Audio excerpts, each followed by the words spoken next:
Welcome back guys, thank you so much. अभी तक जो आपने सपोर्ट दिखाई तो इस वीडियो में हम लोग रखते हैं 150 का लाइक है।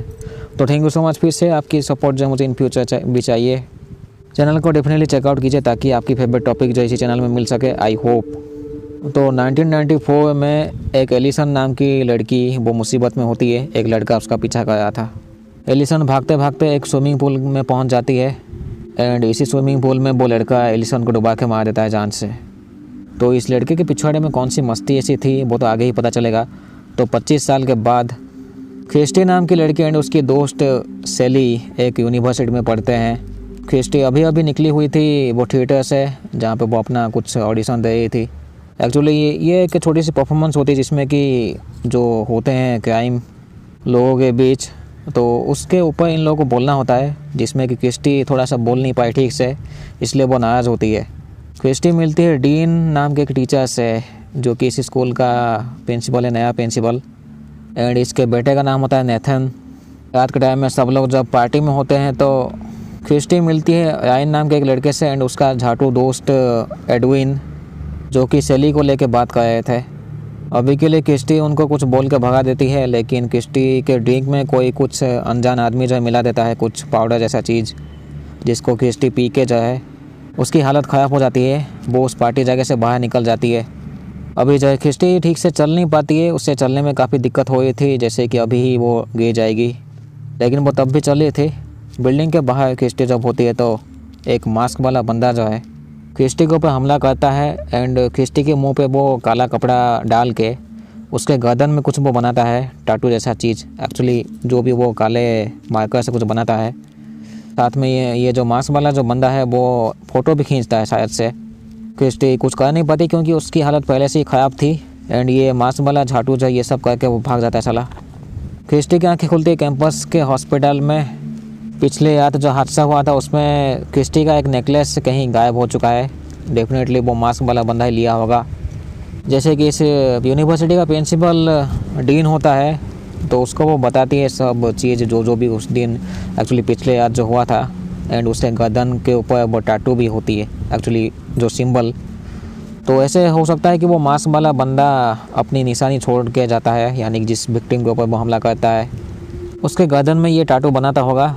एंड डेफिनेटली उस टाइम जो है क्रिस्टी कमज़ोर थी, जैसे कि उस दिन जो है उसके पार्टी में उसके ड्रिंक में किसने कुछ मिला दिया था।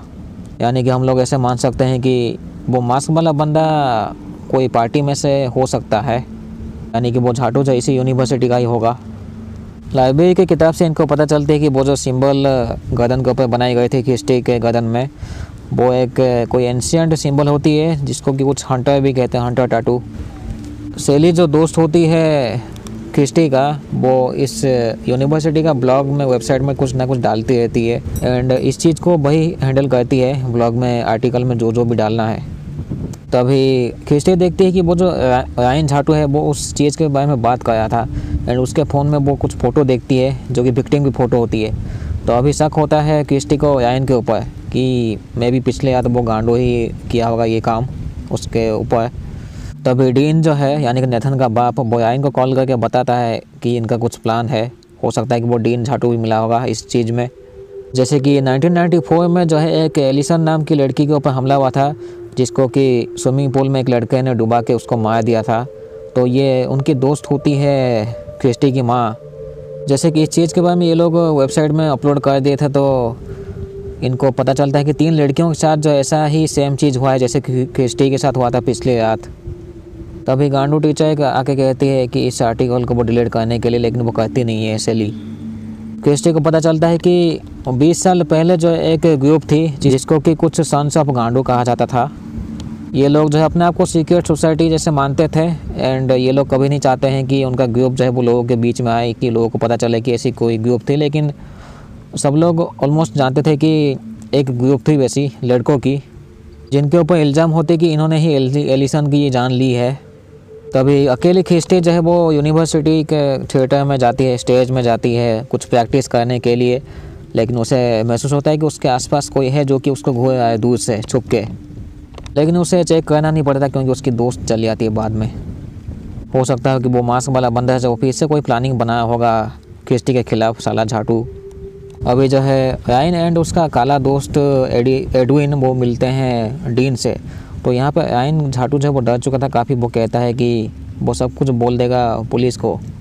जबकि रायन के हिसाब से जो ग्रुप है वो लोगों के बीच यानी कि वो एक्सपोज होना नहीं चाहिए बिल्कुल भी।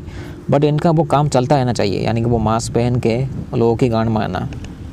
लेकिन बार बार समझाने के बाद डीन के वो रायन मानता नहीं है। तो गांडो डीन जो है वो रायन को बेल्ट से मार देता है एंड उसके दोस्त एडविन को कहता है कि सबके ऊपर नज़र रखने के लिए, खासकर क्रिस्टी के ऊपर। एडविन अपने झाटू दोस्तों को कहता है कि इनका जो भी सीक्रेट होती है, झाट का सीक्रेट, उसको जैसे भी एक्सपोज नहीं होने देना है इनको। एंड एडविन के पास वो नेकलेस होती है, यानी कि क्रिस्टी की। क्रिस्टी जब अपने रूम में एंटर करती है तो सब सामान बिखरा हुआ मिलता है एंड एक पेपर में वो देखती है एक सिंबल। उसका मतलब होता है कि यानी कि एक वार्निंग साइन जैसा क्रिस्टी के लिए। वो लोग वार्निंग दे रहे थे क्रिस्टी को कि इस चीज़ से दूर रहने के लिए। इसके बाद क्रिस्टी एंड नेथन जो है वो स्टेज में जाते हैं। देखते हैं कि जो रायन जो है वो लटका हुआ मिलता है इनको, यानी कि वो जो डीन गांडू है वो रायन को सुसाइड केस दिखाया था साला। पुलिस जब आती है उनको भी लगता है कि सुसाइड है, लेकिन अगर ठीक से इन्वेस्टिगेशन किया जाए, यानी कि मेनली फॉरेंसिक रिपोर्ट में, तो पता चलना चाहिए कि वो किस तरीके से मारा है।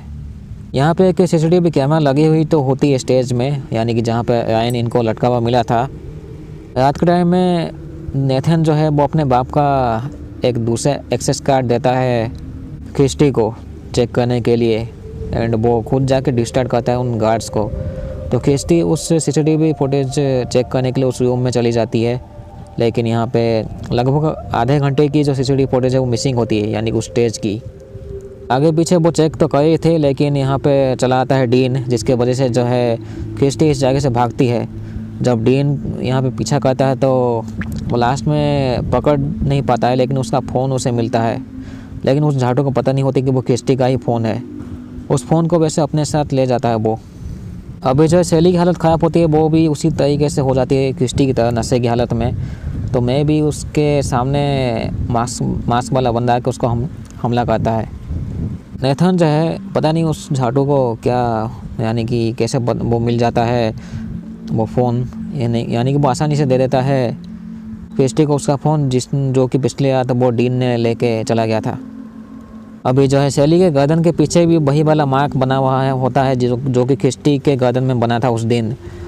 तो जब क्रिस्टी होती है स्टेज में तो सेली लोगों के बीच चली जाती है एंड वो दिखाती है उस चीज़ को, वो सिंबल को।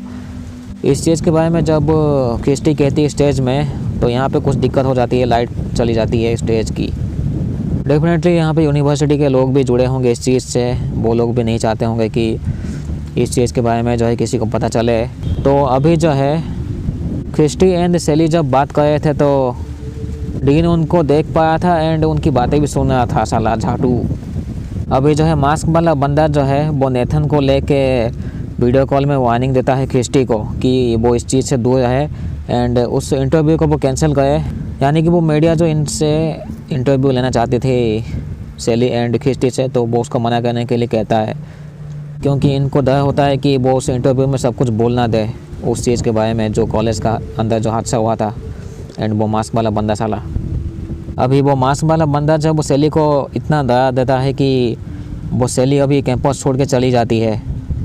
जब वो नेथन एंड क्रिस्टी चुम्मा चाटी कर रहे थे, वो थोड़ा सा कुछ काम के लिए जाता है नेथन। तो यहाँ पे क्रिस्टी उसके ड्रॉअर में देखती है मास्क एंड नेकलेस, जो कि उसी का ही नेकलेस होता है क्रिस्टी का।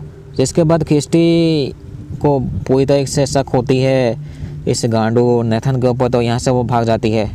हालांकि भागने से पहले वो नेथन कहता है क्रिस्टी को कि ये एक ग्रुप है, एक इलाइट ग्रुप कुछ, एंड इनका ये काम चलता रहता है। लेकिन क्रिस्टी कुछ नहीं सुनती है, वो जाती है सीधा स्टेज में एंड स्टेज में देखती है उसकी मॉम को बांध के रखा गया है एंड उसके मॉम के सामने होता है डीन, यानी कि नेथन का बाप। उसकी जो माँ है वो नशे की हालत में होती है। वो डीन गांडू कहता भी है कि उसने कुछ ड्रग दिया है उसकी माँ को। जैसे तैसे यहाँ पे हाथापाई होती है एंड डीन के हाथ में कुछ घुस जाता है। सक्सेसफुली जो है क्रिस्टी वो बाहर भाग जाती है एंड पुलिस भी अभी पहुँच जाती है।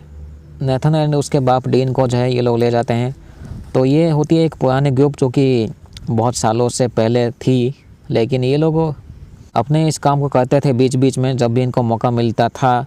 एंड ऐसे भी हो सकता है कि बहुत से मासूम लोगों को इन लोगों ने मारा होगा एंड उनकी लाशों को छुपा दिया होगा। Thank you so much, subscribe पहल के जाइएगा। थैंक यू सो मच, मिलते हैं अगले वीडियो में, ठीक है। तो इस वीडियो में हम लोग रखते हैं 600 लाइक का एम, जो कि झाट का वैसे भी कभी पूरा नहीं होने वाला, लेकिन तब भी थैंक यू सो मच फिर से।